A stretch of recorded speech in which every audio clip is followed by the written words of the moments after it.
बात परम श्रद्धेय प्रातस्मरणीय मानस के अनुपम वक्ता, मर्मज्ञ व्याख्याकार और श्री भक्तमाल जी के बृहद भाष्यकार, हमारे पूज्य गुरुदेव भक्तमाली जी के अत्यंत प्रिय सहचर प्रातस्मरणीय श्री रामायणी जी महाराज। समझ तो गए ना आप लोग। अनंत श्री समलंकृत पूज्यपाद श्री रामेश्वर दास जी रामायणी जी महाराज। एक ऐसा प्रसंग आया कि उन्होंने अपने कर कमल से लिखित विनय पत्रिका इस दास को प्रदान की। वो अभी भी हमारे पास रखी है। पूरी लिपि पूज्य श्री रामायण जी की लेखनी की है। भक्तमाल जी दास को हस्तलिखित दिया, पूरी छप्पे कवित्व भक्तमाल और पूरी विनय पत्रिका। तो विनय पत्रिका देते समय उन्होंने एक बात कही। उन्होंने कहा कि हमारे एक महापुरुष थे, बड़े सिद्ध पुरुष थे, भगवत प्राप्त पुरुष थे। उन्होंने अपने योग्य शिष्य को अपना उत्तराधिकारी बनाया, महंत बना दिया। अनी अखाड़े आए, संत समाज आया, चादर विधि हो गई और सब संभला दिया। अपने पास कुछ नहीं रखा गुरु महाराज ने। लेकिन उन्होंने एक बात कही कि बेटा, अभी तुम हमारी पूरी संपत्ति के अधिकारी नहीं बने हो। वो जो मेरा अमूल्य धन है, समय आने पर उसकी चाबी मैं तुमको दूंगा। तो जब हम पूरी चाबी दे दें तब समझना कि हाँ, अब काम पूरा हो गया। तो स्वाभाविक है, भौतिक दृष्टि से कोई शिष्य यही सोचेगा कि गुरुजी ने कोई न कोई तिजोरी कहीं न कहीं छिपा के रखी है, उसकी चाबी देंगे, अब आखिरी में सब तो संभला दिया। पर उस सतपात्र शिष्य की समर्पित हरि गुरु संतों की, गौ ब्राह्मणों की सेवा से रीझ कर गुरु जी एक दिन प्रसन्न हुए और प्रसन्न होकर कहा कि अब मैं तुम्हें चाबी दे रहा हूं, सावधान हो जाओ। शिष्य ने कहा जैसी आज्ञा गुरुदेव। तो चाबी के रूप में गुरुजी ने विनय पत्रिका शिष्य को प्रदान की।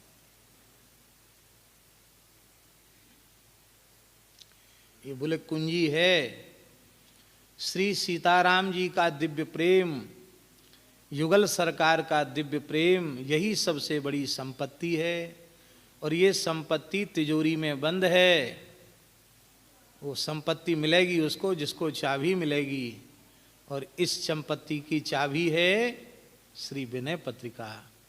ज्ञान भक्ति वैराग्य उस तिजोरी में बंद है, भगवत प्रेम बंद है, और उसकी चाबी गुरुजी के पास है। वो दूसरी चाबी नहीं है, उस चाबी का नाम है श्री विनय पत्रिका। तो यही मेरी वास्तविक संपत्ति है। जो संपत्ति हमने तुमको दी है वो तो ईंट पत्थर है, नाशवान जगत की नाशवान वस्तु है। लेकिन ये जो मैंने तुम्हें दिया है ये मेरी आध्यात्मिक संपदा है। तो पूज्य श्री रामायणी जी ने रामायणी कुटी देने के बाद रोते हुए इसी मलुक पीठ में उन्होंने विनय पत्रिका अपने हाथ से देते हुए कहा था कि ईंट पत्थर को मैं अपनी संपत्ति नहीं मानता हूँ, मेरी संपत्ति तो दूसरी है और उसका उत्तराधिकारी में मैं तुम्हें समझता हूँ। ये उनकी कृपा थी और उन्होंने अश्रुपूरित नेत्रों से अपने हाथ से लिखी विनय पत्रिका हमको प्रदान की। हमसे हंसते हुए बोले, उनका तो लहजा था, बोले मैंने चाबी दे दिया, चाबी है ये तुम्हारे पास। भक्तमाल जी भी प्रदान किया। यद्यपि उस समय निकट में जो थे उन्होंने मना भी किया कि नहीं नहीं रहने दीजिए, फोटोकॉपी दे दीजिए, मूल प्रति रखिए। बोले नहीं, जब देना है तो सर्वस्व देना है। किसी की नहीं सुनी और उन्होंने दोनों पुस्तक ग्रंथ कृपा हमारे पास अभी भी विराजमान है। एक उनकी गरिमा महिमा की दृष्टि से हमको यहाँ नहीं रखते हैं, सुरक्षित रखते हैं उनको प्रणाम वंदन करने के भाव से। तो ये है, तो ये उन महापुरुष की बताई हुई बात है, चाबी वाली बात है। और श्री करह वाले महाराज जी तो कहा ही करते थे, विनय पत्रिका नित्य प्रति 4-5 पद वे नित्य श्रवण करते थे। तो ऐसे अनेक महापुरुष जिन्होंने इस ग्रंथ की महिमा को भूरी भूरी करके गाया है, और स्वयं साधक जगत इसका आश्रय लेकर इसकी गरिमा महिमा का अनुभव कर सकते हैं।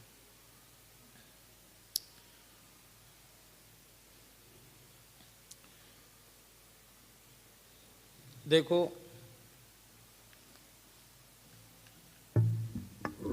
ठाकुर जी की, बहुत ज्यादा पास मत रखो,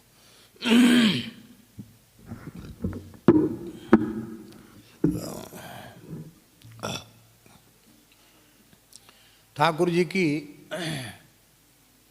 कैसी कृपा है कि जैसे ही बैठे तो बरसाने के गोसाई जी ने श्री जी की बीरी प्रदान कर दी। इस रूप में स्वयं श्री जी कृपा करके विराज रही हैं सामने।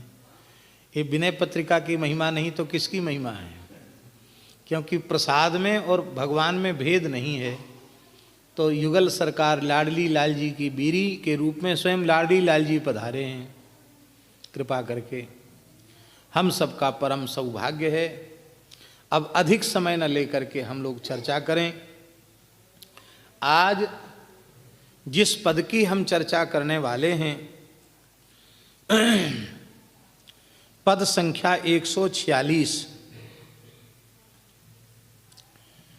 ये वैसे तो सभी पद विनय पत्रिका के मुख्य हैं। को बड़ छोट कहत अपराधु, एक अक्षर भी कहीं ऐसा नहीं है जिसकी कम महिमा हो।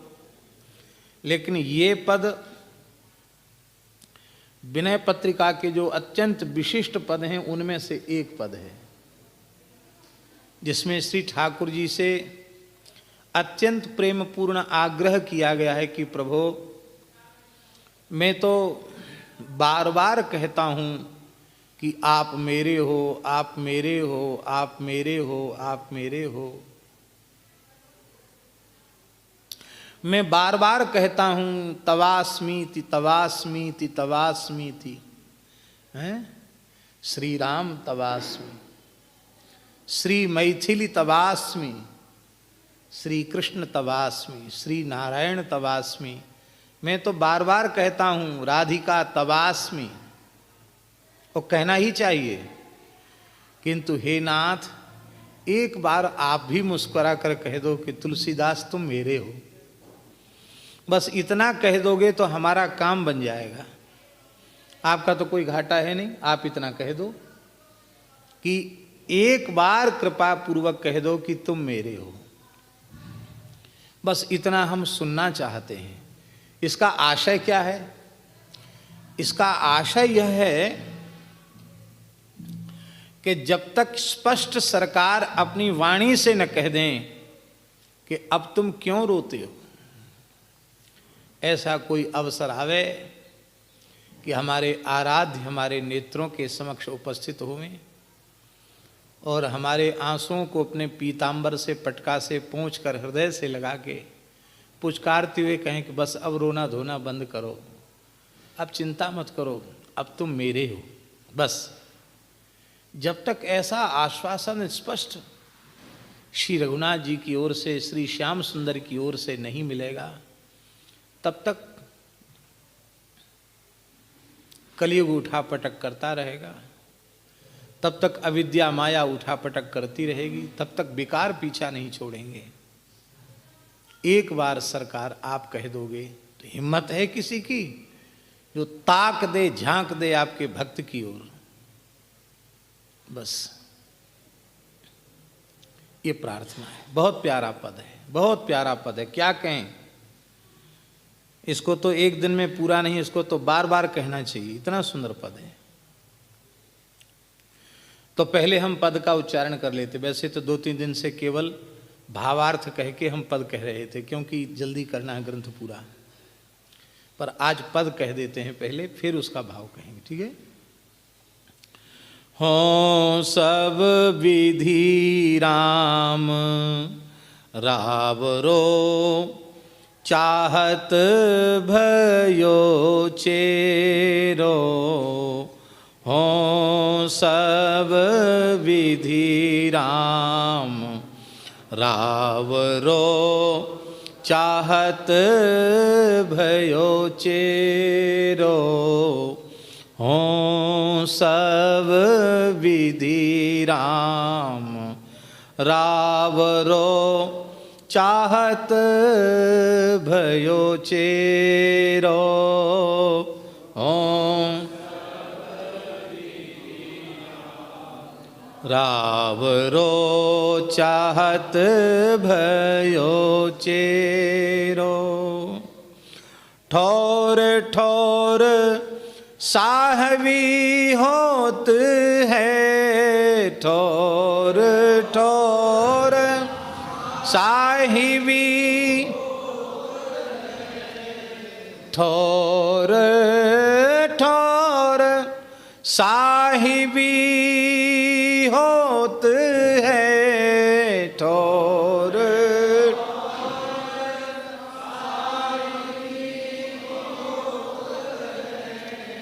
ख्याल काल कली केरो, ख्याल काल कली केरो, हो सब विधि राम रावरो चाहत भयो चेरो, हो सब विधि राम रावरो चाहत भयो चेरो, काल कर्म इंद्रिय विषय, काल कर्म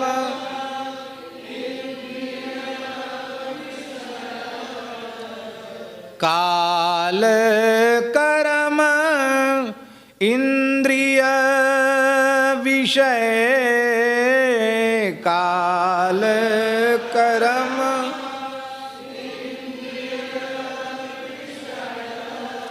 गाहक गन घेरो, गाहक गन घेरो, होना कबूलत बाधिके, होना कबूलत बाधिके, मोल करत करेरो, ल करत करेरो, हो सब विधि राम रावरो चाहत भयो चेरो, हो सब विधि राम रावरो चाहत भयो छे, बंदी छोर तेरो नाम है, बंदी छोर तेरो नाम है, बिरुदैत बड़ेरो, बिरुदैत मैं कह्यो तब छल प्रीति के, मैं कह्यो तब छल प्रीति के, मांगे उर्डेरो, मांगे उर्डेरो, हो सब विधि राम रावरो चाहत भयो चेरो। हो सब विधि राम रावरो चाहत भयो चेरो। आहा, नाम ओट अब लगी बच्यो, नाम ओट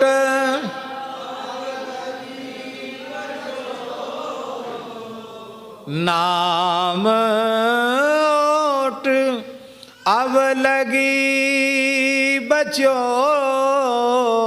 नाम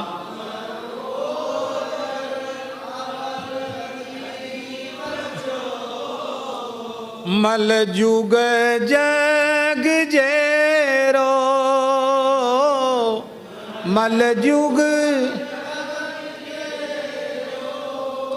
हाँ मल जुग जग जेरो, मल जुग अब गरीब जन पोषिए, अब गरीब जन पोषिए, पाइबो नहेरो, हाँ पाइबो नहेरो। हों सब विधि राम रावरो चाहत भयो चेरो। हों सब विधि राम रावरो चाहत भयो चेरो। जेहि कौतुक बक स्वान को, जेहि को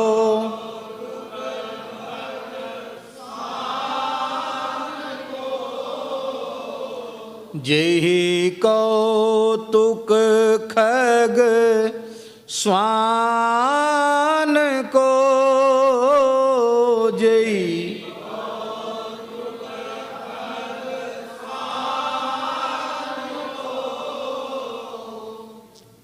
प्रभु न्याव निवेरो, प्रभु न्याव निवेरो, तेहि कौतुक कहिए कृपालु, तेहि कौतुक कहिए कृपालु। तुलसी है मेरो, तुलसी तेहि कौतुक कहिए कृपालु, तेहि कौतुक कहिए कृपालु। तुलसी है मेरो, तुलसी है, तुलसी है मेरो, तुलसी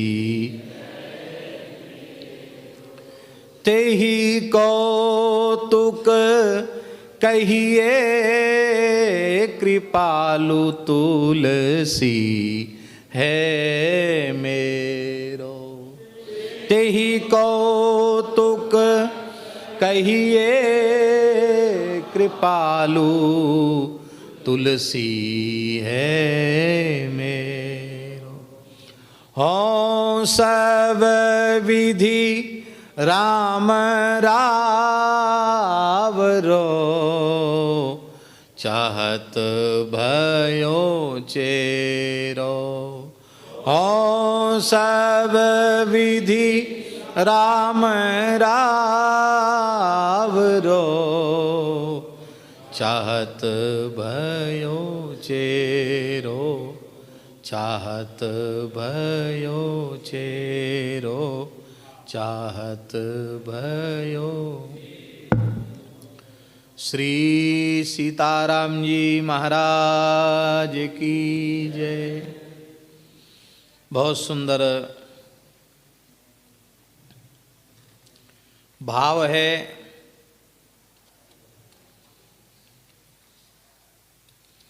यह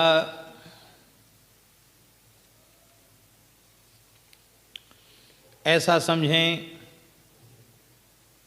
कि विनय पत्रिका के जो अति विशिष्ट पद हैं, उन अति विशिष्ट पदों में से यह एक पद है।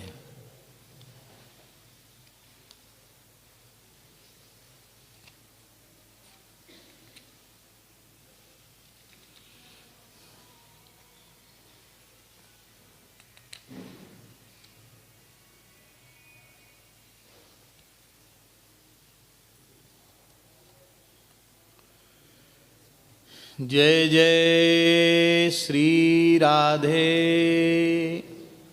जय जय श्री सीताराम, जय जय श्री राधे श्याम। इतने प्यारे भाव हैं कि उनका व्याख्यान अत्यंत विस्तृत है। और फिर भगवान कृपा करेंगे, कभी ऐसा योग बनेगा तो कुछ पदों की फिर स्वतंत्र चर्चा करेंगे। अभी तो एक बार कम से कम मूल भाव इनका हो जाए, यही ज़्यादा अच्छा है। यहाँ इस पद में गोस्वामी जी एक बात कहना चाहते हैं कि हे भगवान, कि मेरे भीतर की यह इच्छा है कि मैं सर्व प्रकारेण आपके चरणों में समर्पित होकर आपकी सेवा करूं, आपका सेवक बनना चाहता हूं, मैं आपका समर्पित दास बनना चाहता हूं।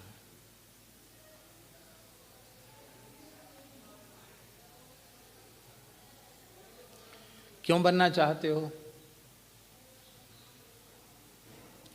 क्योंकि संत सद्गुरु का चरणाश्रय प्राप्त करके, सत्संग करके यह बात अच्छी प्रकार से समझ में आ चुकी है